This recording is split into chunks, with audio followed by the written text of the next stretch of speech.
ஆண்டவராகிய இயேசு கிறிஸ்துவின் ஈடுநிலை நாமத்தினாலும் மறுபடியும் உங்களை கூட வாழ்த்துகின்றேன். கனிமையான தேவனுடைய பிள்ளைகளே, நடைமுறை கிறிஸ்தவருடைய வாழ்க்கையில் நடக்கிற சில காரியங்களை பரிசுத்த வேதாகமத்தின் அடிப்படையில் இருந்து நாங்கள் கற்றுக்கொள்வோம். நடைமுறை வாழ்க்கையில அன்றாடம் ஒவ்வொரு குடும்பங்களிலும் ஒரு தனிப்பட்ட மனிதனுடைய வாழ்க்கையிலும் நடக்கிறதான ஒரு சில பலவீனமான காரியங்களை பரிசுத்த வேதாகமத்தின் அடிப்படையில் இருந்து அதை பார்த்து அப்படிப்பட்ட காரியங்கள் நம்முடைய வாழ்க்கையிலும் நம்முடைய குடும்பங்களிலும் நடைபெறாதபடிக்கு நாங்கள் வாழ கர்த்தருடைய ஆவியானவர் நமக்கு ஒரு பெரிய அனுக்கிரகத்தை பாராட்டுவாராக. ஆமென். திருப்பிக் கொள்ளுங்கள். 1 தீமோத்தேயு 6ஆம் அதிகாரம் 6வது 7வது 8வது வசனங்களை நாங்கள் வாசிக்க கேட்போம். 1 தீமோத்தேயு 6வது அதிகாரம் 6வது 7வது 8வது வசனங்களை வாசியுங்கள்.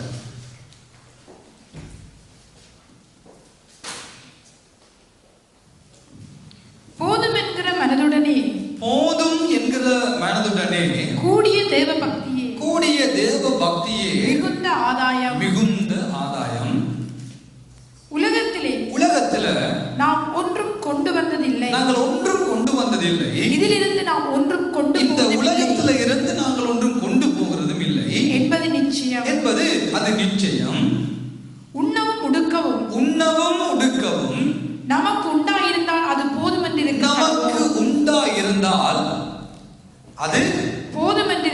போதும் என்று இருக்க கடவுள். அருமையான தேவனுடைய பிள்ளைகளே, கடவுளுடைய வார்த்தை சொல்லுகிறது, போதும் என்கிற மனதுடன் கூடிய தேவனுடைய பக்தி, தேவ பக்தி அது மிகுந்த ஆதாயம். ஆனால் உண்ணவும் உடுக்கவும் நமக்கு இருக்குமானால் அது போதும் என்று இருக்க கடவோம். இந்த காலை பொழுதிலே ஆண்டவர் நம் அனைவரையும் நிறைவாய் ஆசீர்வதித்து இருக்கிறார். ஆமென். நமக்கு நல்ல சுகத்தை தந்திருக்கிறார். ஆமென். ஒரு மாதிரி பாக்குறீங்க, உங்களை எல்லாம் நம்ம யாரும் ஆஸ்வதிக்கவே இல்லையா? நல்ல வேலை இருக்குது, நல்ல வருமானம் இருக்கு, நல்ல வீடு வாசல் இருக்கு, குளிரண்டா வீட்டுக்குள்ள ஹீட்டர் இருக்கு, வெளியால வெயிலண்டா உள்ளுக்கு குளிரா இருக்குது. சகல வசதிகளையும் நம்முடைய ஆண்டவர் நமக்கு செய்து வைத்திருக்கிறார், நமக்கு தந்திருக்கிறார். யாருமே நாம் சொல்ல முடியாது நான் குறைவோடுதான் வாழ்ந்து கொண்டிருக்கிறேன், என் வாழ்க்கை பட்டு தரித்திரமா போய்கொண்டே இருக்குது, என் வாழ்க்கையில எந்த விதமான முன்னேற்றமும் இல்லை என்று யாரும் நாம் இதில் சொல்ல முடியாது. எல்லாருடைய வாழ்க்கையிலும் எல்லா குடும்பங்களுக்குள்ளும் ஆண்டவர் எல்லா விதங்களிலும் நன்மை செய்து கொண்டே இருக்கிறார், இருப்பார். அவர் முக்காலங்களுக்கு போதுமான ஒரு கடவுளாய் நம்முடைய வாழ்க்கையில இருக்கிறார். ஆனால் எனக்கு அருமையான தேவனுடைய பிள்ளைகளே, எல்லாம் நம்முடைய வாழ்க்கையில இருந்தாலும், நிறைவாய் இருந்தாலும், பல தடவைகளில, பல சந்தர்ப்பங்களில, சில வேளைகளில ஏதோ ஒரு விதமான தூண்டுதலினா, அது மாம்சீக தூண்டுதலா இருக்கலாம், பிசாசுடைய தூண்டுதலா இருக்கலாம், இந்த உலகத்தில் காணப்படுகிற நாம் பார்க்கிறவைகளுடைய தூண்டுதலா இருக்கலாம். ஏதாவது ஒரு தூண்டுதலினால் பல தடவைகளில் நம்முடைய வாழ்க்கையிலும் சில தவறுகள், சில பலவீனங்கள் நடக்கத்தான் செய்கிறது. எல்லாம் நிறைவாய் நம்முடைய வாழ்க்கையில் இருந்தாலும் ஏதோ ஒரு விதமான குறைவு இருப்பது போல நமக்கு அது காண்பித்து அந்த குறைவு தவறை உண்டாக்குகிற காரியங்கள் நம்முடைய வாழ்க்கையில் ஆங்காங்கே சில நேரங்களில் நடக்கத்தான் செய்கிறது. ஆனால் அந்த தவறுகள் இருந்து நாம் விலகிக் கொள்ள வேண்டுமானால் வேதம் சொல்லுகிறது, போதும் என்ற ஒரு மனது எப்பொழுது வருகிறதோ அந்த வீடு, அந்த தனிப்பட்ட நபருடைய வாழ்க்கை எப்பொழுதும் ஆசீர்வாதமாகவே இருக்கும்.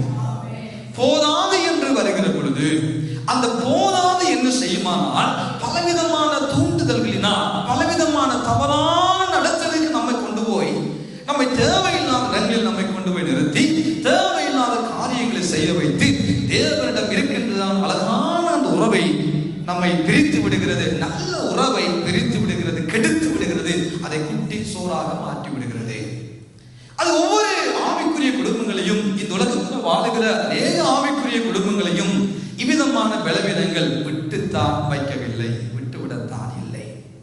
ஆகவே 3 விதமான அல்லது 4 விதமான சில சம்பவங்களை உங்களுக்கு நான் மேற்கோள் காட்டி, எப்படி அந்த காரியம் அந்த வாழ்க்கையில பலவீனமாய் மாறியது, அந்த பலவீனத்தினுடைய முடிவு எப்படிப்பட்டதாக இருந்தது என்று சொல்லி பார்த்து அப்படிப்பட்ட பலவீனமான சம்பவங்கள் நம்முடைய வாழ்க்கையில, தனிப்பட்ட வாழ்க்கையில, குடும்பத்துல, சபையில நடக்காதபடி வாழ கர்த்தருடைய ஆவியானவர் நமக்கு ஒரு பெரிய அனுக்கிரகத்தை உண்டாக்குவாராக.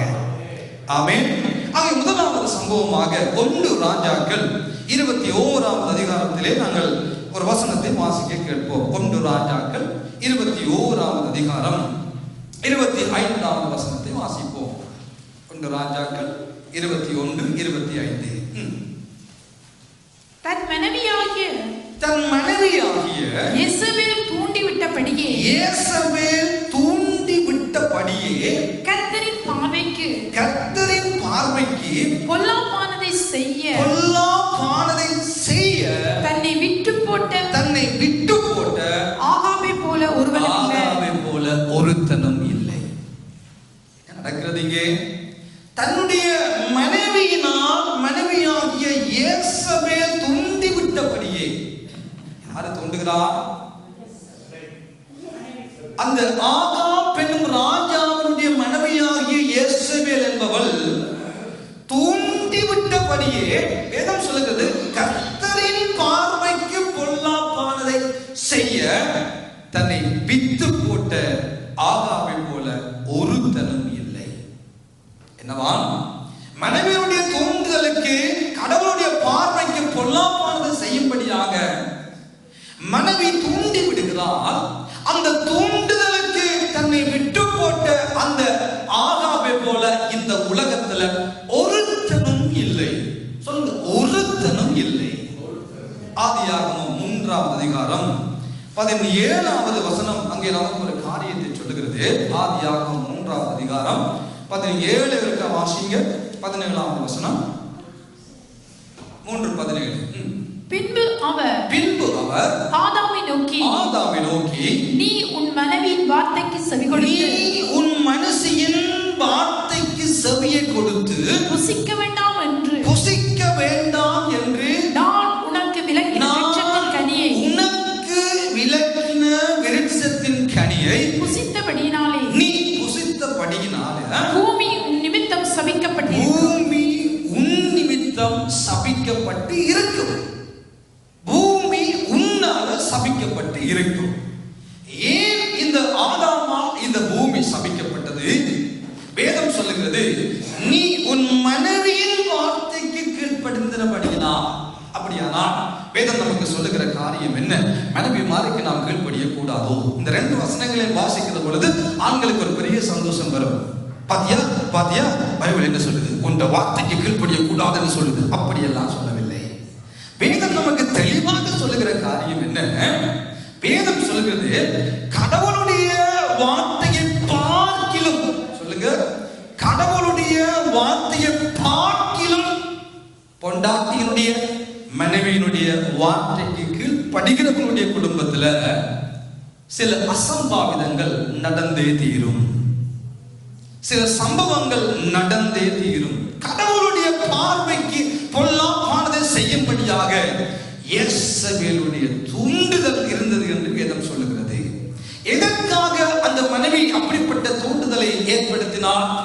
ஏன் ஏற்படுத்தினார்? எப்பொழுது ஏற்படுத்தினார் என்று நீங்கள் வாசிப்பீர்களானால் வீட்டில் சென்று வாசித்து பாருங்கள். இந்த ஆகாப் ராஜா என்ற இந்த ராஜாவுக்கு ஒரு ஆசை வந்தது. என்ன அந்த ஆசை?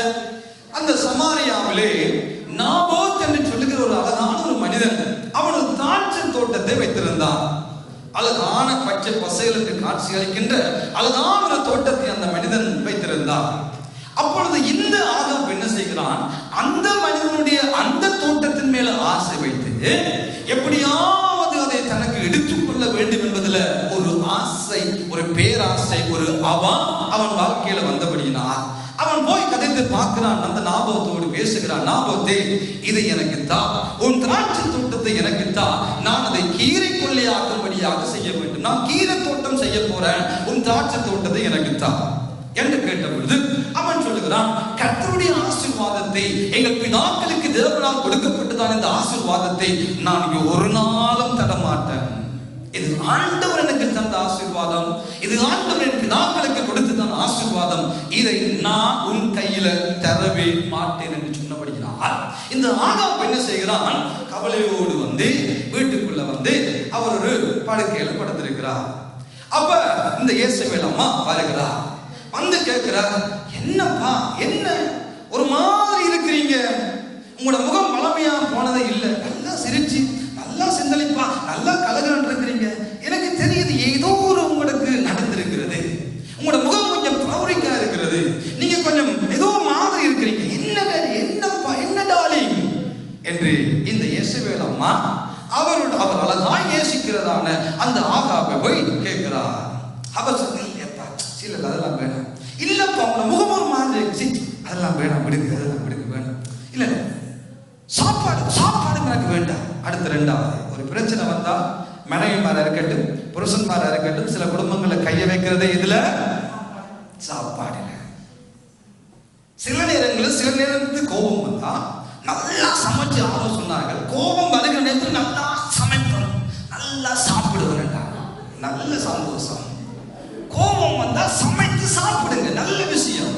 ஆனா சில பேர் என்ன சொல்லுவாங்க, எனக்கு வேண்டாம். நான் ஒரு அப்செட்டை முதலாவது காண்பிக்கிறது எனக்கு வேண்டாம், அங்கதான் பிரச்சனை ஆரம்பமாகும். இவர் தள்ள இல்லம்மா சாப்பிடுங்க, இவர் தள்ள இல்லம்மா சாப்பிடுங்க, இவர் தள்ள, இப்படி ஆக்ஷன்கள் பல குடும்பங்கள் நடந்துதான் இருக்குது. உங்கள் சிரிப்புகளை நம்ம காட்டி கொடுத்து விடுகிறது. அதே மாதிரி ஒரு விளையாட்டை தாகா போடுறார், இல்ல எனக்கு சாப்பாடு வேணாம். அவன் சொல்ற, என்னப்பா சொல்லு, என்ன பிரச்சனை, நான் இருக்கிறேன். இவர் யாரு? ஒரு ராஜா. ஆகாப் என்பவர் சாதாரண ஒரு வேலைக்காரன் அல்ல, ஒரு ராஜா. எதையும் செய்து விடக்கூடிய அதிகாரம் இருக்கிறது ஒரு ராஜா. இப்ப வெட்டில இருந்து கொண்டு பெரிய ஆக்ஷனா போடுறார், எனக்கு வேண்டாம் அப்பா சாப்பாடு, எனக்கு வேண்டாம். ஏனப்பா என்ன சாப்பாடு வேணாமே சொல்றாரு. அந்த நாபோத் இருக்கிறான்ல, அந்த நாபோத்தின் தோட்டத்தை நான் அவன்கிட்ட கேட்டேன், தாடாப்பாட்டு கேட்டேன், அந்த திராட்சை தோட்டத்தை. அவன் தரமாட்டம்னு சொல்லிட்டான். அவன் சொல்லிட்டான் அவன் தரமாட்டம்னு சொல்லிட்டான். நான் விலைக்கிறேன் காசு கொடுத்து வாங்கி அதை கீரை தோட்டமாக்குறதுக்கு எனக்கு ஆசை வந்தது. நான் கேட்க கேட்க கேட்க அவன் தரமாட்டம்னு சொல்லிட்டான். அப்ப மனைவி சொல்றேன், அப்படியா நீ ராஜாவின் இஷ்டமில்லை ராஜாவல்லவோ, ராஜா இப்படி படுத்து இப்படி சாப்பாடு தள்ளி வச்சு இப்படி முகத்தை வாட பண்ணி கொண்டிருக்கலாமோ? நீர் பேசாம நீர் எலும்புமப்பா, முதலாவது எலும்பு, முதலாவது சாப்பிடும், நான் மிச்சத்தை பார்த்து கொள்றேன். யாரு சொல்றது? அம்மணி இயேசபேல் அம்மணி சொல்றா. அதாவது நீர் எலும்புமப்பா, நீர் சாப்பிடும், முதலாவது சாப்பிடும், நான் மிச்சத்தை பார்த்து கொள்றேன். அம்மணி பிளான் பண்றா, அழகான ஒரு பிளான், ஒரு பெரிய நிருபத்தை எழுதி அந்த பட்டணங்களுக்கு, எருசலேமிலே சமாரியாவில் அந்த பட்டணங்களுக்கு மூப்பர்களுக்கு ஒரு பெரிய கடிதத்தை எழுதுகிறார். என்ன எழுதுகிறார்? அழகான ஒரு காரியத்தை அவர் எழுதுகிறார். உபவாசம் என்று அறிவியுங்கள். 21ஆம் அதிகாரத்தை நீங்கள் பார்ப்பீர்களானா 9ஆம் வசனம் சொல்லுகிறது, அந்த நிருபங்களில் அவள் எழுதினது என்னவென்றால், நீங்கள் உபவாசம் என்று பிரசித்தப்படுத்துங்கள். எதை செய்யணும்? உபவாச கூட்டம் நடக்க போகிறது என்று நீங்கள் எல்லா ஜனங்களையும் கூப்பிட்டு இந்த நாபோத்தையும் கூப்பிட்டு அவனுக்கு முன்னால 2 பேலியாக்கள் ஏற்படுத்தி இவன் ஆண்டவரை தூஷித்தான் என்று போய் சொல்லவை. உபவாச கூட்டத்தில் என்ன நடக்க போகிறது? ஒரு பொய் சொல்ல போகிறது, ஒரு பொய் அங்கே நடக்க போகிறது. என்ன? இவன் ஆண்டவரை தூஷித்தான், ராஜாவை தூஷித்தான் என்று அந்த உபவாச கூட்டத்தில் 2 பேரை எழுப்பி சொல்லுங்க, சொல்லவை. அப்ப எல்லாரும் அவர்களை குற்றப்படுத்த என்பதாக அந்த நாபோத்தை பிடித்துக் கொண்டு போய் கல்லறிந்து கொலை செய்ய என்று இயேசபேல் அம்மணி ஒரு பெரிய கடிதத்தை எழுதி ஆகாபனுடைய முத்திர மோதிரத்தை எடுத்து சீல் பண்ணி அனுப்பிவிட்டார். இப்போ செய்தி வருகிறது, நாபோத்தின் கதை முடிஞ்சிட்டு. அம்மணி ஓடி போய் சொல்லுகிறார், அப்பா நான் முடிச்சிட்டேன், நாபோத் இல்ல, நீ சும்மா நீ விலைக்கிரயமா கொடுத்து காசு கொடுத்து வாங்க போன அந்த திராட்சை தோட்ட காணி இருக்குதே, அதை இப்பொழுது சும்மா எடுக்கலாம். இப்ப அவன் இல்லை. இப்பொழுது எலியாவுக்கு கர்த்தருடைய வார்த்தை உண்டாகி, நீ போய் ஆகாபோடு பேசு, நீ அவனை கொண்டு அவன் நிலத்தை எடுக்கும்படியாக நீ செய்த காரியம் என்ன போய் சொல்லு. தேவனுடைய வார்த்தை எலியாவுக்கு வந்து, எலியா கடந்து வந்து இந்த வார்த்தை அவனோடு பேசி அவனுக்கு ஒரு காரியத்தை ஆண்டவர் சொன்னார். எப்படி அந்த நாபோத் கல்லறைந்து கொலை செய்யப்பட்டு அவனுடைய ரத்தம் இந்த அதே வண்ணமாக யெசபேல் ஆகிய உன் ரத்தம் இந்த பூமியில சிந்தப்படும். ஆகாபுக்கு சுவரில் நீர் விடுகிறது, ஒரு நாய் முதலாக ஒருத்தனும் மிஞ்ச மாட்டான். கடவுளுடைய வார்த்தை வருகிறது. எப்படி இந்த யெசபேல் கொல்லப்பட போகிறாளோ, எப்படி யெசபேல் அந்த நாபோத்தை கொலை செய்தாலோ, அதே வண்ணமாக அதே பிரகாரமாக ஆகாபை உன் சந்ததியில ஒருத்தனை மிஞ்ச மாட்டான். ஆண்டவர் சொல்றார், யெசபேல் நாய் தின்னும், பட்டணத்துல சாகிறவனை நாய் தின்னும், வெளியில சாகிறவனை பறவைகள் தின்னும், தப்பி போக முடியாது. பெரிய சாபம் இந்த வீட்டுக்குள்ள கடந்து வருகிறது. பெரிய சாபம் இந்த குடும்பத்துக்குள்ள கடந்து வருகிறது. காரணம் என்ன? போதும் என்ற மனதில்லாமல், போதும் என்ற மனதில்லாமல் ஒரு தன்னுடைய காணியின் மேல வந்த ஆசை முழு பரம்பரைக்கும் சாபத்தை உண்டாக்கி, இந்த தீர்க்கதரிசனம் 2 ராஜாக்கள் 9வது அதிகாரத்துல யோகு என்னும் வாலிபனை கர்த்தர் எழுப்பி அந்த தீர்க்கதரிசனம் நிறைவேறுகிற காட்சியை வேதம் நமக்கு காண்பித்துக் கொடுக்கிறது. இதே வார்த்தை எப்படி நாபோத் கொலை செய்யப்பட்டாரோ அதே விதமாக இந்த யெசபேல் மேலிருந்து கீழே விழுந்து வெடித்து சிதறி நாய் வந்து அவருடைய சரீரத்தை தின்றது என்று சொல்லி வேதம் நமக்கு இங்கே காண்பித்துக் கொடுக்கிறது. அருமையான தேவ ஜனமே, எப்படி இந்த சாபம் இந்த குடும்பத்துக்குள்ள கடந்து வருகிறது? எப்படி இந்த சாபம் இந்த முழு சந்ததியை பிடிக்கிறது? எப்படி தேவன் நியாயம் தீர்க்கும்படியாக வெளிப்படுகிறார்? ஏன் வெளிப்பட்டார்? ஆசை, பேராசை, இன்னும் ஒருவனுடைய காரியத்தின் மேல ஆசை. அதை எப்படியாவது தன்னகத்தை மாற்றிக்கொள்ள வேண்டும், அதை எப்படியாவது வரைவிட வேண்டும், அதை எப்படியாவது தனக்கு சம்பாதித்துக் கொள்ள வேண்டும், அதை எப்படியாவது தன் குடும்பத்துக்கு, தன் பரம்பரைக்கு, தன்னுடைய இனத்துக்கு, தன் பிள்ளைகளுக்கு சம்பாதித்து விட வேண்டும் என்று செயற்படுகிற இப்படிப்பட்ட காரியங்களை ஆண்டவர் வருகிறார். அதுதான் 10 கட்டளைகளுக்குள்ளே ஆண்டவர் ஒரு கட்டளையாக கொண்டு வருகிறார்.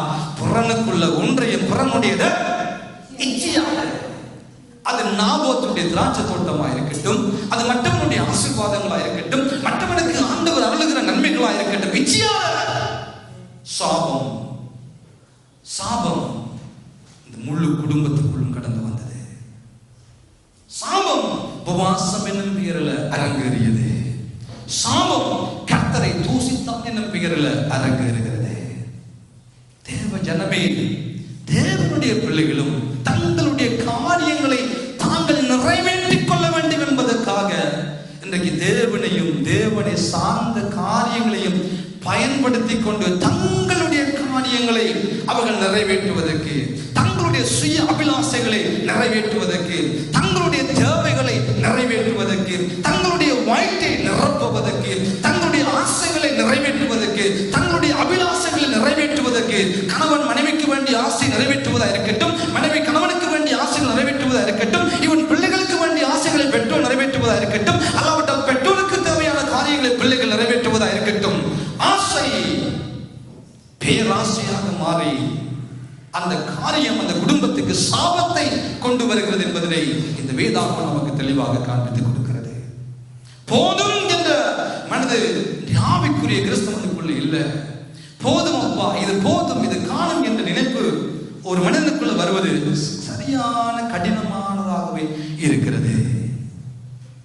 தங்களுடைய காரியங்கள், தங்களுடைய தேவைகளை நிறைவேற்றுவதற்கு, தங்களுடைய அபிலாசைகளை நிறைவேற்றுவதற்கு இன்றைக்கு அநேக யெசபேல்களுடைய ஆவிகளை போன்ற ஆவி அநேக குடும்பங்களுக்குள்ள ஆளுகை செய்து தங்கள் தேவையை நிறைவேற்றுவதற்கு எவன் செத்தாலும் பரவாயில்லை, எவனை கொண்டாலும் பரவாயில்லை, எவனை தூசித்தாலும் பரவாயில்லை, எவனை இல்லாமலாக்கினாலும் பரவாயில்லை, நான் அதை அடைந்து விட வேண்டும் என்று செயற்படுகிற பொல்லாத ஆவியின் கிரியைகள் ஏதோ ஒரு வடிவத்தில் அடைய வேண்டும் என்று ஆசை பேராசையாக மாறி, அது இச்சையாக மாறி, இச்சையானது கற்பந்தரித்து அது பாவத்தை, அது இச்சையானது கற்பந்தரித்து பூர்ணமாகிற பொழுது அது எதை பெற்றெடுக்கிறது? பாவத்தை பெற்றெடுக்கிறது. பாவத்தை பெற்றெடுக்கிறது. அவன் தந்த சுய இச்சைகளினால் இழுக்குண்டு சிக்குண்டு சோதிக்கப்படுகிறான். ஆகாவின் சந்ததியும் இவன் ஆகாவின் மனைவியும் அவனுடைய வம்சமும் அழிந்த அழிவுக்கு காரணம் அவனுடைய ஆசை, அவனுடைய செயல், அவனுடைய மற்றவனுடைய காரியங்களை அபகரிக்க வேண்டும் என்று வெளிக்கிட்டவனுடைய வாழ்க்கையின் முடிவு இதுவாகத்தான் இருக்கிறது. எனக்கு அன்பானவர்களே, மதிய வேளைகளில் ஆண்டவர் நமக்கு சொல்லுகிற படிப்பினை என்ன? நமக்கு போதும் என்ற ஒரு காரியம் வருகிற பொழுது அந்த பக்தி அது மிகுந்த ஆதாயத்தை, மிகுந்த பலனை, மிகுந்த பிரயோஜனமான காரியங்களை ஆண்டவர் நமக்கு உண்டாக்குவார். ஆண்டவர் நமக்கு அதை நிறைவேற்றுவார். ஆண்டவர் நமக்கு அதை செய்வார். இது முதலாவது தூண்டுதலாக வந்த காரியம். இரண்டாவது, 1 ராஜாக்கள் 11ஆம் அதிகாரத்துக்குள்ள நீங்கள் வருகிற பொழுது அங்கே ஒரு அழகான காரியம் அங்கே நடக்கிறது. எனக்கு அன்பானவர்களே, அது என்ன?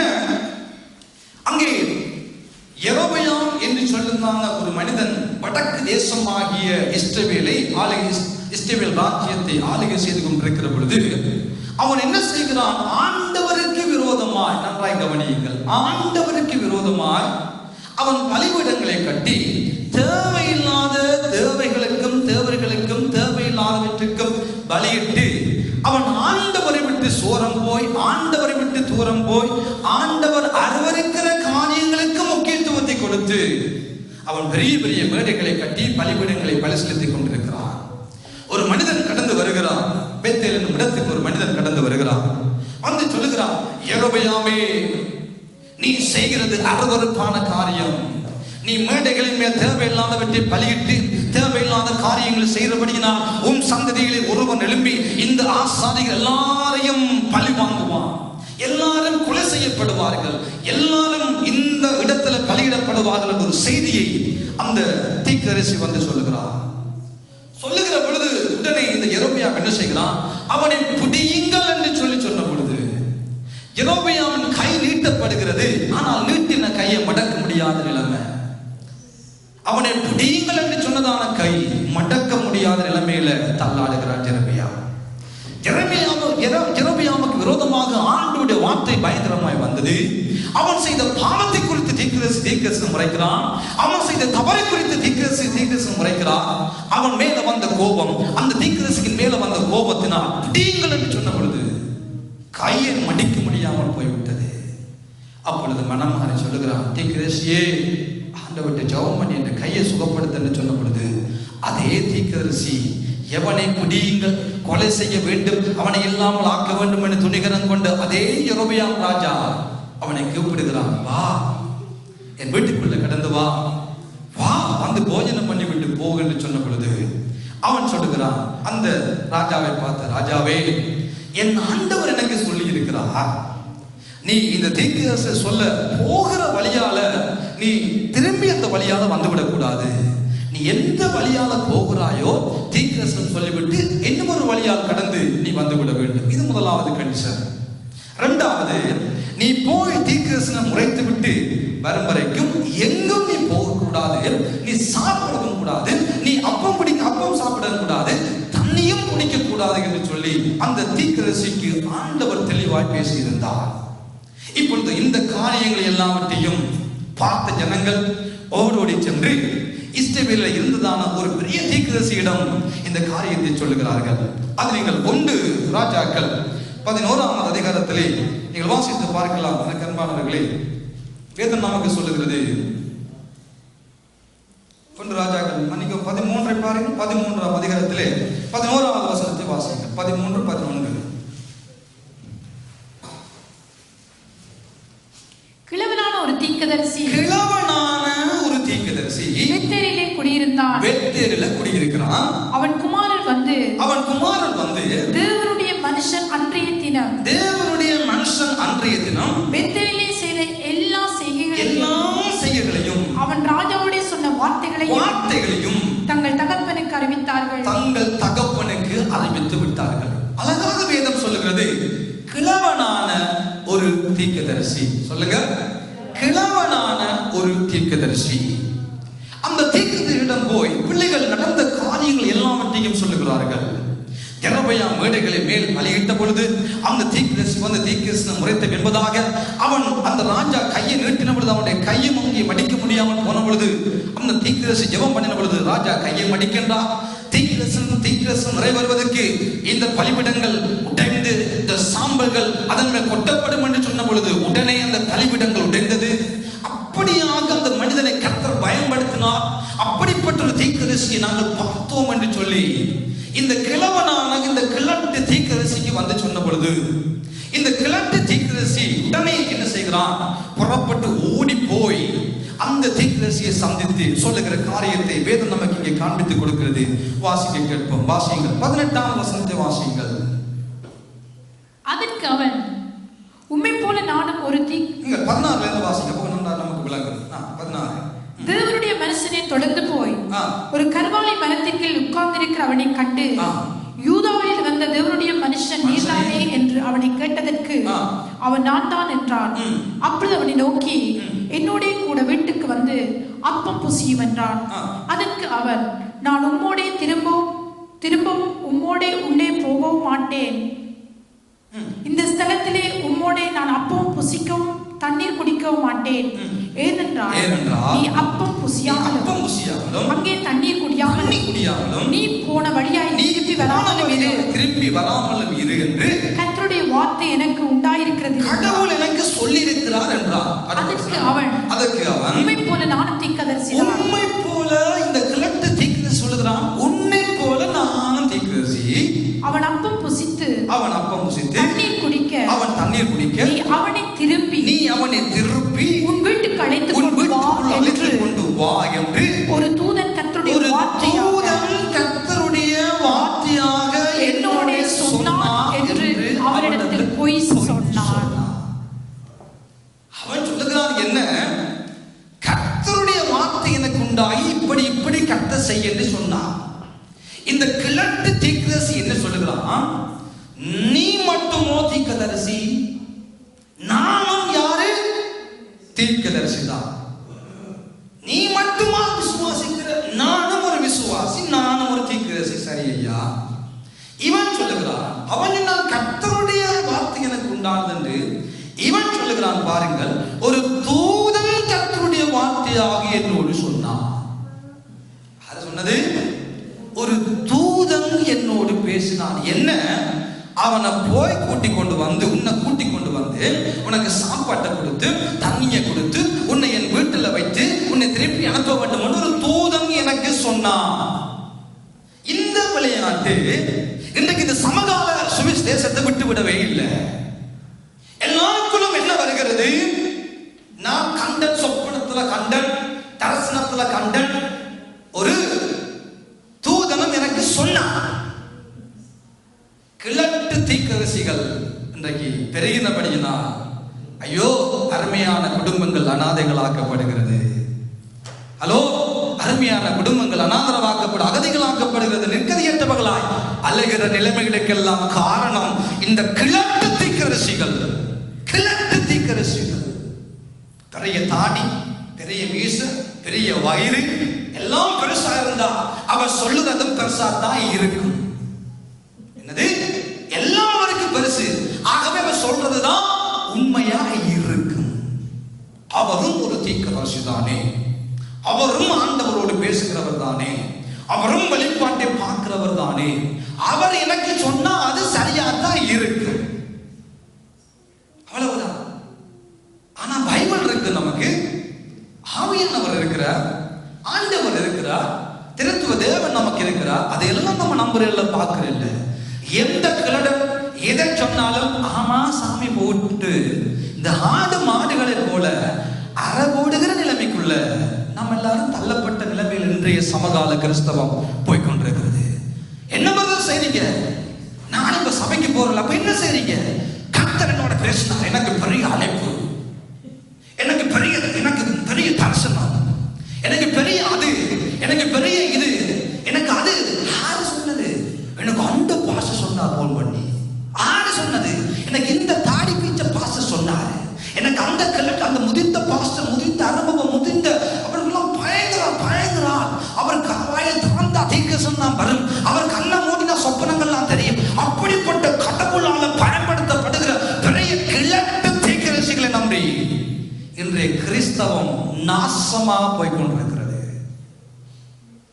இன்றைய கிறிஸ்தவனும் கிறிஸ்தவ குடும்பங்களுக்குள்ள வருகிறதுக்கு காரணம், கிறிஸ்துவ பார்க்க வேண்டிய தேவ ஜனம், கிறிஸ்துவை நோக்கி பார்க்க வேண்டியவர்கள், ஆவியானவரை நோக்கி பார்க்க வேண்டியது, அவர் நடத்துகளுக்கு இடம் கொடுக்க வேண்டிய அநேக கிறிஸ்தவ குடும்பங்கள் கிழடு கட்டதை பார்த்தபடியினால அநேகருடைய வாழ்க்கை கிழிஞ்சு போய் கிடக்கிறது, கிழிஞ்சு போய் கிடக்கிறது. எனக்கு கர்த்தர் சொன்னார், ஆமா சொன்னார். எனக்கு ஒரு உனக்கு கர்த்தரா சொன்னார், எனக்கு ஒரு தூதன் வந்து சொன்னார். உனக்கு கர்த்தரா பேசினார், எனக்கு தூதனே வந்து சொன்னார், நீ செய், நீ இதை செய், நீ இந்த இடத்துல ஒரு சபையை ஆரம்பி, நீ இந்த இடத்துல இதை செய். என்னத்தை செய்யுது? ஒரு கிழடனால ஒரு எளியவன் ஏமாற்றப்பட்டு விட்டான். அம்மா பெரிய அற்புதங்களை செய்தவன், எல்லா ஜனங்களும் பார்க்கும்படியாக பயங்கரமாய் அந்த பாகால்களை எதிர்த்து, யெரொபெயாம் என்ற ராஜாவை எதிர்த்து பலிபீடங்கள் தகர்க்கும்படியாக, அவனுடைய கையை சுகமாக்கும்படியாக கடவுளால் பயன்படுத்தப்பட்ட பெரிய தீர்க்கதரிசி ஐயோ ஏமாற்றப்பட்டு விட்டான், ஏமாற்றப்பட்டு விட்டான். கர்த்தர் எனக்கு சொன்னார், ஒரு தூதன் எனக்கு சொன்னார், தேவன் எனக்கு சொன்னார், ஆகவேதான் உனக்கு பின்னால வந்திருக்கிறேன், பா பா. ஏமாற்றப்பட்டு விட்டான். கடவுளால பயன்படுத்தப்பட்ட ஒரு பெரிய தீர்க்கதரிசி, ராஜாக்களை எதிர்த்து நின்ற பெரிய தீர்க்கதரிசி, அற்புத அடையாளங்களை செய்த பெரிய தீர்க்கதரிசி, பலிபீடங்கள் வெடித்து சாம்பல் கொட்டப்படும் என்று சொன்ன பொழுது அதே பாகாலுடைய பலிபீடங்கள் வெடித்தது, சாம்பல் கொட்டப்பட்டது. அப்படியாக தேவனால் பயன்படுத்தப்பட்ட பெரிய தீர்க்கதரிசி இந்த கிழட்டு தீர்க்கதரிசியால ஏமாற்றப்பட்டேன். இந்த கிழட்டு தீர்க்கதரிசியுடைய வார்த்தையை நம்பி, தேவதூதன் எனக்கு சொன்னார் என்ற வார்த்தையை நம்பி, தேவதூதன் தெளிவாய் சொன்னார் என்ற வார்த்தையை நம்பி அந்த கிழட்டு தீர்க்கதரிசியுடைய வீட்டுக்குள்ள போய் அப்பன் சாப்பிடுகிற பொழுது, தண்ணீர் குடிக்கிற பொழுது அந்த கிழட்டு தீர்க்கதரிசிக்கு ஆண்டவர் திரும்பவும் பேசுகிறார். இப்ப ஆண்டவர் பேசுகிறார். ஒரு பரிதாபமான ஒரு காட்சி. நீங்கள் 19ஆம் வசனத்தை வாசிங்க. அப்பொழுது அவன் இவனோட கூட திரும்பி போய் அவன் வீட்டிலே அப்பம் புசித்து தண்ணீர் குடித்தான். தண்ணீர் குடிச்சு அவன் பந்தியில் உட்கார்ந்து இருக்கிற போது அவனை திருப்பி கொண்டு வந்த தீர்க்கதரிசிக்கு, இந்த கிழட்டு தீர்க்கதரிசிக்கு கர்த்தருடைய வார்த்தை உண்டாகி அவன் யூதாவிலிருந்து வந்த தேவனுடைய மனுஷனை பார்த்து சத்தமிட்டு, உன் தேவனாகிய கர்த்தர் உனக்கு கற்பித்த கட்டளையை நீ கைக்கொள்ளாமல் கர்த்தருடைய வாக்கை மீறி அப்பம் புசிக்கவும் தண்ணீர் குடிக்க வேண்டாம் என்று நான் அவர் விலக்கின ஸ்தலத்துக்கு நீ திரும்பி அப்பம் புசித்து தண்ணீர் குடித்தபடியினால் உன்னுடைய பிரேதம் உன் பிதாக்களின் கல்லறையிலே சேருவதில்லை என்று கர்த்தர் சொல்லுகிறார் என்றார். அதே கிழட்டுக்கு இப்ப கர்த்தருடைய வார்த்தை உண்டாகி சொல்லுது, சாப்பிட்டு கொண்டிருக்கிறான், அப்பம் சாப்பிட்டு கொண்டிருக்கிறான், தண்ணி குடித்து கொண்டிருக்கிறான். இந்த கிழட்ட வார்த்தையை நம்பி அவன் வீட்டுக்குள்ள போனான். ஆண்டவர் திரும்ப இவனுக்கு பேசுகிறார், நீ உன்னுடைய பிதாக்களுடைய கல்லறை கூட உனக்கு போக முடியாது.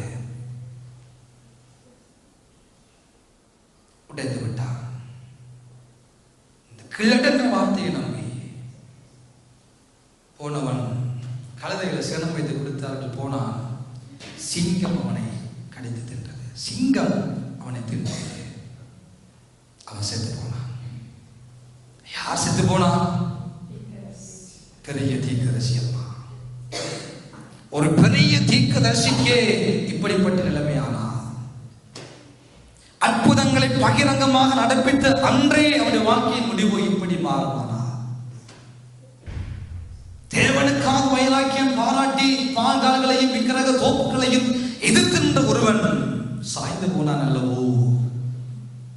சிங்கம் அவனை பட்சித்து விட்டது அல்லவோ?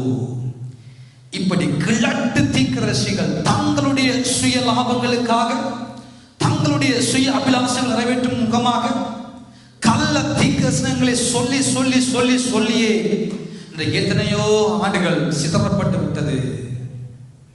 எத்தனையோ மந்தைகள் சிதறடிக்கப்பட்டு விட்டது. எத்தனையோ ஆண்டவருக்குள்ளாக ஓடின எத்தனையோ பேருடைய ஓட்டம் நிறுத்தப்பட்டு விட்டது. தேவனை பார்த்து ஓடினார்கள். தேவன் சொன்ன வார்த்தையை நிறைவேற்றும்படியாக செயல்பட்டார்கள். தேவன் தங்களுக்கு காண்பித்ததை செய்து கொண்டிருந்தார்கள். தேவன் மேல்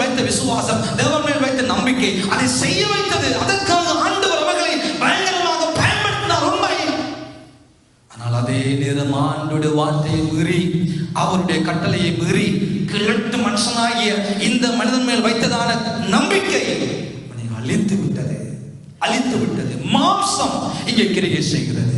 மாம்சம் அங்கே இயேசுவினால் தூண்டப்பட்டதால் தேவனுடைய கர்த்தருக்கு விரோதமாக அவன் பொல்லாப்பானதை செய்யும்படியாக தன்னை விட்டு போட்டு ஆகாம் என்று ஆண்டவர் அங்கே ஒருத்தியை காண்பித்துக் கொடுக்கிறார். இங்கே ஒரு கிழட்டு தீக்கிரசியாக ஒரு மனுஷனை நமக்கு காண்பித்துக் கொடுக்கிறார். அங்கே அழிவுக்கு காரணம் உபவாசம் என்னும் ஒரு போர்வை, இங்கே அழிவுக்கு காரணம் தூதன் என்னோடு பேசினான் அல்லவோ என்று சொல்லுகிறதான வார்த்தை. எவனையும் நம்பாத, எவனையும் நம்பாதீங்க, எவனா இருக்கட்டும், எவனையும் நம்பாதீங்க. உங்களுக்கு ஆண்டவர் இதை சொல்லுவாரா? நான் பிரதர் சிஸ்டர், என்னை குறித்து, என் வாழ்க்கை குறித்து உங்களுக்கு ஆண்டவர் பேசுவாரா இருந்தால், உங்களுக்கு பேசுகிற அதே ஆண்டவரால் கூடும் என்னோடும் பேச. உங்களுக்கு சொல்லுகிறாரா ஆண்டவர்? நல்லது. உங்களுக்கு சொல்லுகிற அதே ஆண்டவர் எனக்கு சொல்லுவார். ஏனென்றால் நன்மையான எந்த ஈவும் பூரணமான எந்த வரமும் அது பரத்திலிருந்து உண்டாகிய சோதிகள் பிதாவிடத்திலிருந்து இறங்கி வருகிறது. அவரிடத்தில் யாதொரு மாறுதல் இல்லை, அவரிடத்தில் யாதொரு வேற்றுமையின் நிழல் கூட இல்லை என்றால் அவர் பட்சம் பாரபட்சம் பார்க்காத ஒரு கடவுள். பார்க்க மாட்டார். உன்னோடு பேசினா என்னோடு பேசட்டும், சொல்லப்பல்ல, அதை சொல்ல. நம்பி ஏமாந்து போக வேண்டாம், நம்பி ஏமாந்து போக வேண்டாம். அப்படின்னா ஆண்டவர் சொல்லியிருப்பார், நாசியில சுவாசம் இல்ல உங்க சபையின் பாஸ்டரை நம்பு, நாசிக்கு சுவாசம் இல்ல அந்த பெரிய கிழட்டு தீர்க்கதரிசி வார்த்தையை நம்பு. ஒன்றுமே இல்லையம்மா, ஒன்றுமே இல்லை. நாசியில சுவாசம் இருக்கா, அது எந்த பெரிய கிழவனா இருக்கட்டும், எந்த பெரிய கொம்பனா இருக்கட்டும், நாசியில சுவாசம் இருக்கா, நம்பாதீங்க. அவர் மூலமாக ஆண்டவர் நமக்கு சொல்லுகிறாரா? நல்லது, என்னோடும் அந்த தெய்வம் பேசட்டும். அவர் பேசாத கல்லோ மரமோ விக்கிரகமோ அல்ல. இன்னைக்கு அநேகர் வஞ்சிக்கப்பட்டு போறதுக்கு காரணம் இதுதான். வெளியரங்கமான அடையாளங்களை பார்த்து, வெளியரங்கமான தோட்டங்களை பார்த்து, அவர்கள் மூலம் ஆண்டவர் காரியங்களை செய்கிறார். அவர்கள் மூலம் கர்த்தர் அன்றைக்கு சொன்னார், அவர்கள் மூலம் கர்த்தர் இன்றைக்கு சொன்னார், அவர்கள் மூலம் கர்த்தர் அதுக்கு சொன்னார், இங்கு சொன்னார். உனக்கு ஆண்டவர் சொன்னாரா? உன் ஆண்டவர் பேசுகிறவர் அல்லவோ, உன் ஆண்டவர் உன்னோடு இடைப்படுகிற தெய்வம் அல்லவோ, உன் ஆண்டவர் தெளிவாய் நம்மோடு பேசுகிற தெய்வம் அல்லவோ. அவர் பேசாத கல் அல்ல, அவர் மரம் அல்ல, விக்கிரகம் அல்ல, அவர் பேசுகிறவர், அவர் பேசுகிற தெய்வம். வாலிப பிள்ளைகளே, கிளடங்களை நம்பி ஏமாந்துடாதீங்க. அன்பான குடும்பங்களை, கிளடங்களை நம்பி ஏமாந்து போயிடாதீங்க. தலையை கொண்டு கொடுக்காதீங்க. சொல்லட்டும், சொல்லுவார்கள், எல்லாம் சொல்லுவார்கள், எல்லாம் சொல்லுவார்கள். கர்த்தர் இன்னைக்கு இதை சொன்னாரா என்ற கேள்வி வைங்க. இரண்டாவது, அவருக்கு சொல்லுகிற கர்த்தர் எனக்கு சொல்லுவாரம்மா, என் ஆண்டவர் என்னோடு பேசுகிறவர், என்னை நோக்கி கூப்பிடுது. அப்பொழுது நான் உனக்கு உத்தரவு கொடுத்து நீ அறியாதமான கெட்டாதமான பெரிய காரியங்கள் உனக்கு அறிவிப்பேன் என்று சொன்னவர் சும்மா எழுதி வைக்கவில்லை. இது ஒரு மகாபாரதம் அல்ல, இது ஒரு பிக்னிக் அல்ல, இது ஒரு வேறு மத புத்தகம் அல்ல. பேசுகிற தெய்வம். தேவ சத்தத்தை சரியாக கேட்க பழகிக் கொள்ள வேண்டும். இல்லையே மாம்சத்தினால் இழுக்கப்பட்டு மாம்சம் ஒரு மனிதனை வேலை செய்யுமானால் ஆசை வார்த்தைகளை காட்டி உன்னோடு பேசின கர்த்தர் தானப்பா என்னோக்கி சொன்னா, உன்னை கூட்டிக் கொண்டு வந்து சாப்பாட்டை கொடு, அதை கொடு, இதை கொடு, தண்ணியை கொடு, ஏழை கட்டத்துல வா, நானே தீத்தி விடுறேன், சாப்பிடு, நீ சாப்பிடு.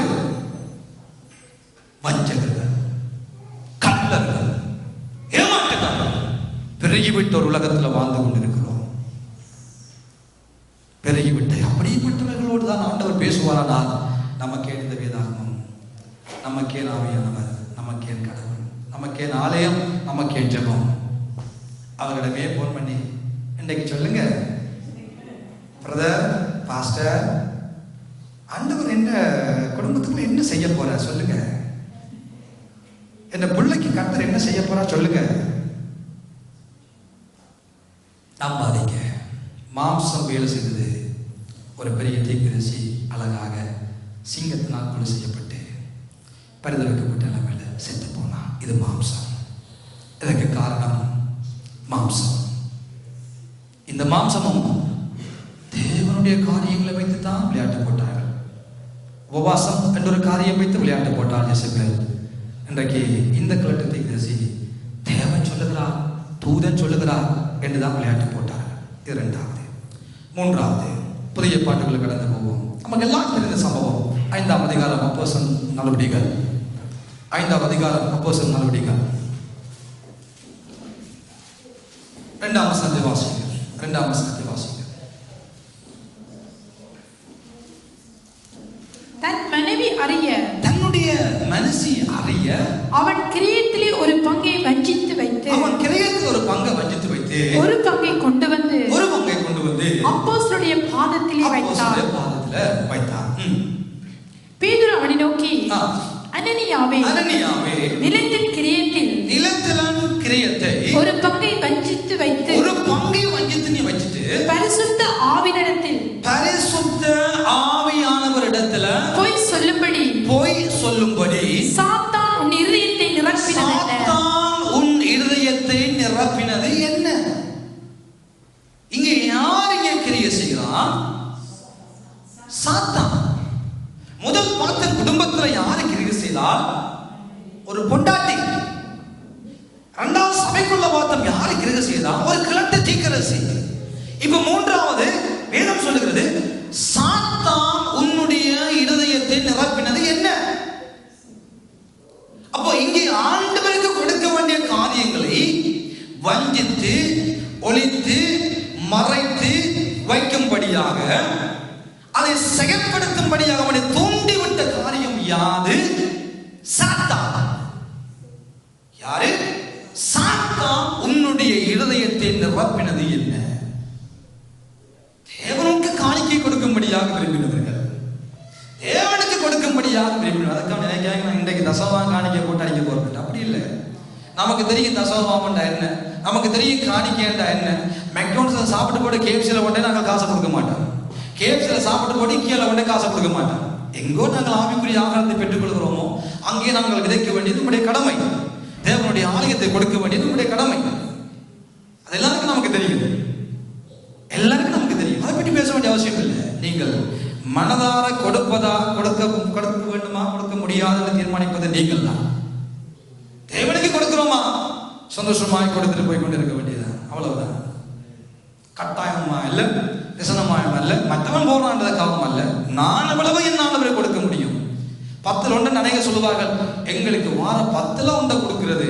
எங்களுக்கு வார 10 ஒன்று இல்லை, ஆண்டவர் நமக்கு தந்ததுல அவருக்கு ஒரு கொஞ்சத்தை தூக்கி கொடுக்குறேன் ஒழிய எங்கட 10 ஒன்றை தூக்கி நாங்க போடல. எங்கடைய தூக்கி ஆண்டவர் காணிக்கைக்கு நான் கொடுக்கல, எங்கடைய தூக்கி கர்த்தருக்கு தசமம் கொடுக்கல. கர்த்தர் நமக்கு தந்ததுல, அவ்வளவுதான். கர்த்தர் எனக்கு தந்ததுல நான் ஒரு கொஞ்சத்தை கர்த்தருக்கு கொடுக்கிறேன், அதுதான் காணிக்கை. ஆனால் இங்கே தங்களுடையதை ஆண்டவருக்கு கொடுக்க வேண்டும் என்று தீர்மானித்து விட்டார்கள் 2 பேரும். ஆனால் பிசாசு, வேதம் சொல்லுகிறது, சாத்தான் அவனுடைய இருதயத்தை நிரப்பினான். சாத்தான் என்ன செய்கிறான்? இந்த காணிக்கை சம்பந்தப்பட்ட கொடுக்கிற விடயத்துல இவர்களை வஞ்சிக்கும்படியாக, இவர்களை ஏமாற்றும்படியாக, இவர்களை ஆண்டவருக்கு விரோதமாய் திருப்பும்படியாக இவர்களுடைய இதயத்துக்குள்ள சாத்தான் புகுந்து விட்டபடியினால் வேதம் சொல்லுகிறது அவனுடைய மனைவி அறிய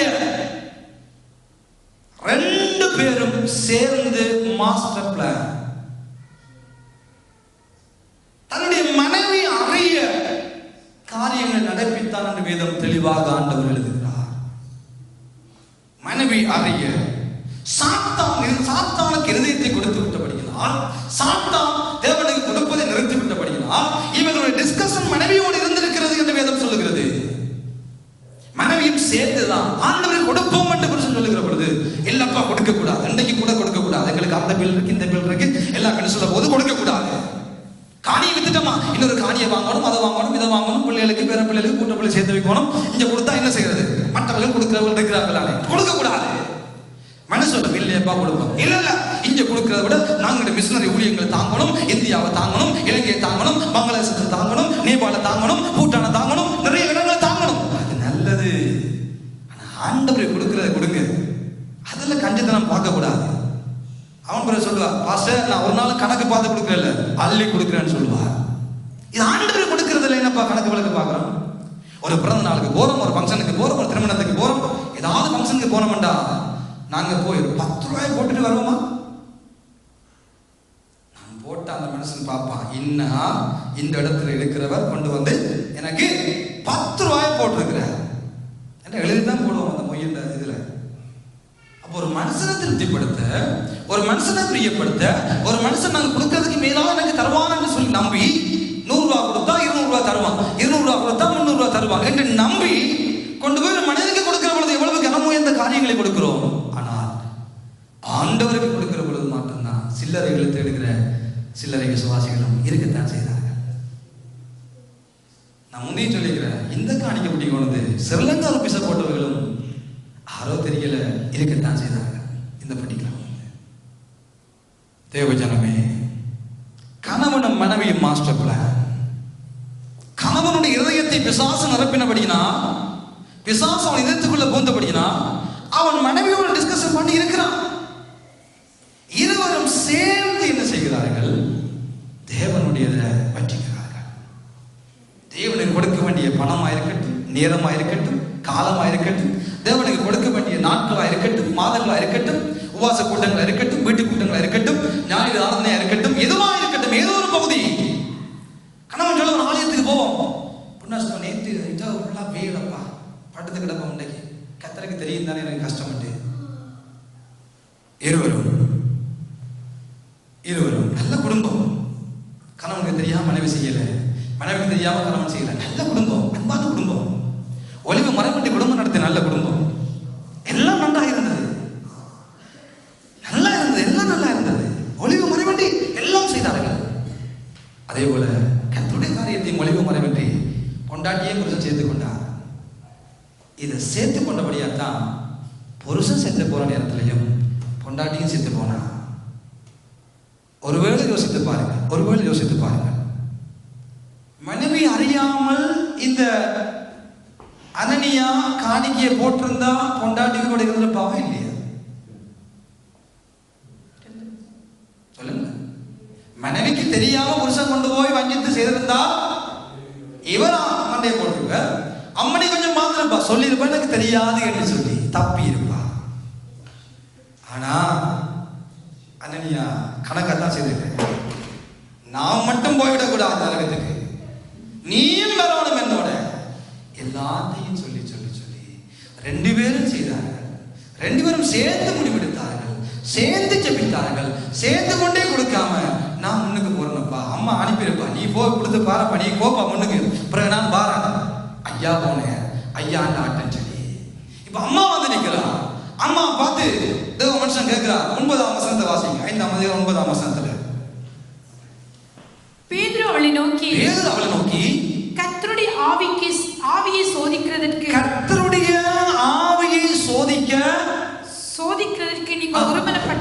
நீங்கள் ஒருமனப்பட்டது என்ன? இதோ உன் புருஷனை அடக்கம் பண்ணினுடைய கால்கள் வந்திருக்கு, நீயும் போய்த்தர. அங்கே கர்த்தருடைய ஆவியானவரிடத்துல பொய்யை சொல்லும்படி பிசாசு ஏவனம் என்று வேதம் சொல்லுகிறது. இங்கே மனைவியை பார்த்து சொல்லுதா, கர்த்தருடைய ஆவியை சோதிக்கும்படி நீங்க ரெண்டு பேரும் ஒருமனப்பட்டது என்ன? உங்க பணத்தின் மேல ஆசை இருக்கட்டும், உங்க பொருட்கள் மேல ஆசை இருக்கட்டும், பரவாயில்லை. ஆனா ஏன் நம்ம கர்த்தருடைய ஆவியை சோதிக்க வலிக்கிற? ஏன் கட்டடத்துல போய் சொல்லும்படி ரெண்டு பேரும் உண்டா சேருங்க? வேண்டாம், வேண்டாம். அந்த பொய் மாயமாலமான விளையாட்டு வேண்டாம். கட்டட போய் சொல்ல வேண்டாம், கட்டடத்துல போய் சொல்ல வேண்டாம். ஒருமனப்படுகிறார்கள், நல்ல விஷயம், ஒருமனப்பட்டார்கள். ஆனா எதுக்கு ஒருமனப்பட்டார்கள்? பொய்யை சொல்ல ஒருமனப்பட்டார்கள். ஒருமனப்படுவது நல்ல விடயம். மனைவிக்கு தெரியாம கணவன் செய்யறது நல்ல விஷயம், மனைவிக்கு மறைக்காம கணவன் செய்யற நல்ல விஷயம், கணவனுக்கு தெரியாம மனைவி செய்யற நல்ல விஷயம். ஆனா ரெண்டு பேரும் சேர்ந்து கணவனுக்கு ஜென்மாவோட வலிக்கிட்ட மாட்டா, அவ்வளவுதான். யாரும் ஆண்டவரை ஏமாற்ற முடியாது. ஒருமனப்பட்டார்கள், ஆண்டவரை ஏமாற்றுவதற்கு ஒருமனப்பட்டார்கள். கணவன் மனைவியா நல்ல விடயம். ஆனா ஆண்டவர்கிட்ட பொய்ய சொல்ல ஒருமனப்பட்டார்கள். மனைவி அறிய கணவன் செய்தார், கணவி அறிய கணவன் அறிய மனைவி செய்தார். ஆனா ரெண்டு பேரும் ஒருமனப்பட்டு, நான் சொன்னது மாதிரியே நீ சொல்லணும் அம்மா, நான் எதை சொல்றனோ அதையே நீ சொல்லணும் சொல்லித்தான் போயிருப்பார். அதாவது அம்மா வந்து அப்படியே சொன்னா, நான் எதை சொல்றனோ அப்படியே சொல்லணும். உண்மையை சொல்லிட்டோம்டா சொல்லிட்டு போய் கொண்டு இருக்கலாம். ஆனா பொய் சொல்லிட்டோம்டா அதை ஞாபகத்தில் வச்சுக்கொண்டே இருக்கணும். ஏனண்டா என்ன பொய்யை இன்றைக்கு சொல்லணும், அந்த பொய்யை 6 மாசம் சொல்றதுக்கு ஞாபகத்தில் வைக்கணும். அந்த பொய் அடுத்த வருஷம் சொல்றதுக்கு ஞாபகத்தில் வைக்கணும். ஏன் தேவையில்லாத பிரச்சனைகள்? நமக்கே நேற்று சாப்பிட்ட என்னன்னு கேட்டால் இன்றைக்கு அனைவருக்கு தெரியாது. அப்படி மறதி உள்ளவர்கள் நாங்கள். அப்போ ஏன் ஒரு பொய்யை சொல்லி போட்டு அதே பொய்யை 6 மாசம் சொல்லணும், அதே பொய்யை அடுத்த மாசம் சொல்லணும், எங்களால் முடியாது. மறந்துடுவோம், ஒரு நாள் மாட்டுப்பட்டுருவோம் சொல்லிட்டு. தேவையில்லை. கர்த்தர் இடத்துல கர்த்தரை சோதிக்கிறதுக்கு நாங்கள் பெரிய ஞானவான்கள் இல்லை. கர்த்தரை சோதிக்கிறதுக்கு ஒருமனப்பட்டோம்னா இதுதான் நிலைமை. இது புதிய ஏற்பாட்டு சபைக்கு உள்ள நடந்த ஒரு காரியம். பிள்ளைகளுக்கு சொல்லுவோம், நான் சொல்றது நீ சொல்லு, ஒன்று மாற்றி சொல்லக்கூடாது, எல்லாம் மாட்டுப்பட்டுருவோம். அந்த பிள்ளை அதை பாடம் வாங்கி வச்சுக்கொண்டே இருக்கணும். பாவம், அது தெரியாம இல்லை சொன்னா எல்லாம் சரி. இந்த இதை பெற்று வச்சிருக்கிறேன்னா இந்த நடக்கிற எல்லாத்தையும் சொல்லுது. அது சொல்றது அம்மா, அப்பா, மம்மி, உன் டாடி ஒருமனப்பட்டார்கள். புதிய பாட்டு சபை வேணாம். கர்த்தரை சோதிக்க ஒரு மனப்பாடு வேணாம். கர்த்தரிட்ட பொய்ய சொல்ல ஒரு மனப்பாடு வேணாம். கர்த்தருடைய காரியங்களை அபகரிக்க, கர்த்தருடைய காரியங்களை வஞ்சிக்க, கர்த்தரை கொடுக்க வேண்டிய நேரமா இருக்கட்டும், காலமா இருக்கட்டும், பணமா இருக்கட்டும், வேதம் சொல்கிறது உன் பொருளாலும் எல்லா விளைவின் பலனால கர்த்தரை கனம் பண்ணு, பொருளால கனம் பண்ணு, எல்லாத்தாலும் கர்த்தரை கனம் பண்ணு சொல்லி வேதம் சொல்லுகிறது. நமக்கு தெரியும் நாம் எவ்வளவு தூரத்துக்கு ஆண்டவரை கனம் பண்ணுகிறோம். நேரம் இருக்கட்டும், காலம் இருக்கட்டும், பொருளா இருக்கட்டும், பணம் இருக்கட்டும், வசதிவாய்ப்புகள் இருக்கட்டும், எவ்வளவு தூரம் நாம் ஆண்டவரை கொடுக்க என்பது நம்ம எல்லாருக்கும் தெரியும். ஆக சொல்ல பிறகு ஒரு காரியம், ஆண்டவரை சோதிக்கிறதுக்கு நாங்கள் பெரிய ஆக்கள் இல்லை. பிசாசு இவைகள் இருவருடைய சாவுக்கு காரணமாக இருந்தார் என்று வேதம் சொல்லுகிறது. பிசாசுக்கு இடத்தை கொடுத்தார்கள், பொய்யுக்கு இடத்தை கொடுத்தார்கள், கர்த்தரை சோதிக்க எழுப்பினார்கள், கர்த்தருக்கு மறைக்க எழுப்பினார்கள். காரியம் அம்பலமாக்கப்பட்டு அநியாயமாய் செத்து போனார்கள்.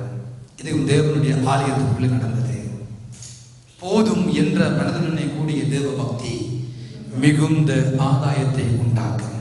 இந்த உலகத்தில் நாம் உங்களை கொண்டு வந்தது இல்லை, இந்த உலகத்திலிருந்து நாங்கள் ஒன்றையும் கொண்டு போகிறதே இல்லை, எதையும் கொண்டு போக முடியாது. நிலையில்லாத உலகத்துல வாழுகிற மனிதனே என்று வேதம் அழகாக ஒரு பக்தன் பாடுகிறார். நிலையில்லாத உலகத்துல வாழ்ந்து கொண்டிருக்கிறோம். இந்த நிலையில்லாத உலகத்துல கர்த்தரை ஏமாற்றி என்ன பிரயோஜனம்?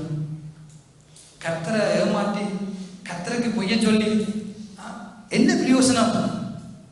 ஏமாற்றப்பட்டு விடாதபடி மனசனால் தூண்டப்படுகிற தூண்டுகளிலிருந்து தப்பித்துக் கொள்வோம். 2வது, மாம்சத்தினால் செயல்படுகிற தூண்டுகளிலிருந்து நாங்கள் எங்களை தற்காத்துக் கொள்ள வேண்டும். 3வது, பிசாசினால் வருகிற தூண்டுகளிலிருந்து நாம் நம்மை பாதுகாத்துக் கொள்ள வேண்டும். அதுதான் முக்கியம். அது ஒருவேளை நம்மோடு இருக்கிறவர்களால் வருகிற காரியங்களாக கூட இருக்கட்டும், நாங்கள் நம்புகிறவர்கள் மூலம் வருகிற தூண்டுதலாக இருக்கட்டும், நாங்கள் அதிகமாக விசுவாசிக்கிறவர்கள் மூலம் வருகிற காரியங்களாக இருக்கட்டும், எப்பேற்பட்ட காரியங்கள் யார் மூலம் வந்தாலும் தேவனிடம் நம்முடைய சத்தத்தையும் தேவ சித்தத்தையும் அறிந்து வாழுகிற பொழுது நாம் அனைவரும் காப்பாற்றப்படுவோம், நாம் அனைவரும் தப்புவிக்கப்படுவோம், நாம் அனைவரும் தப்பி பிழைத்து அந்த கனமான நித்திய வாழ்க்கைக்குள்ள போகும்படியாக கர்த்தருடைய ஆவியானவர் நம்மை அழகாக நடத்தக்கூடியவர். ஆமென். நமக்கு ஒரு ஆண்டவர் உண்டு, நமக்கு பரிசுத்த வேதாகம் உண்டு, அவர் நமக்கு எழுதி தந்த கர்த்தருடைய வார்த்தைகள் நமக்கு உண்டு. அவர் பேசுகிற தெய்வம் என்றதை உணர்வில் வைத்துக் கொண்டவர்களாய் எந்த கடன் வந்து நம்மை வஞ்சிக்கும்படியாக எழுப்பினாலும் அந்த வஞ்சனைகளை நாம் அகப்பட்டு விடாதபடி, மாட்டிக்கொள்ளாதபடி தேவ சத்தத்துக்கு நேராக எங்கள் செவிகள் சாயட்டும். தேவ சித்தத்தை செய்வதற்கு நேராக எங்கள் பார்வை திரும்பட்டும். தேவனுடைய சத்தத்தை கேட்டு நித்தமும் அவர் சித்தம் செய்ய நாம் நம்மை தத்தம் செய்கிற பொழுது அவர் நம்மை நிறைவாய் ஆசீர்வதிக்கிற தெய்வமாய் இருக்கிறார், இருப்பார். ஆமென். ஆகிய பேர்பட்ட தோன்றல்கள் நம்முடைய வாழ்க்கையில் வந்து விடாதபடி அவரை நோக்கி பார்த்து தேவ சத்தத்துக்கும் தேவ சித்தத்துக்கும் தேவனுடைய தோன்றல்களுக்கும் நம்மை அர்ப்பணித்து அதன் மூலமாக வருகிற ஆசீர்வாதங்களுக்கு நாம் அனைவரும் சொந்தக்காரர்களாக மாறுவோமாக. ஆண்டவர் தாமே நம்மை ஆசீர்வதிப்பாராக. நாம் யாரும் எழுதியிருப்போம் பிரியமானவர்களே.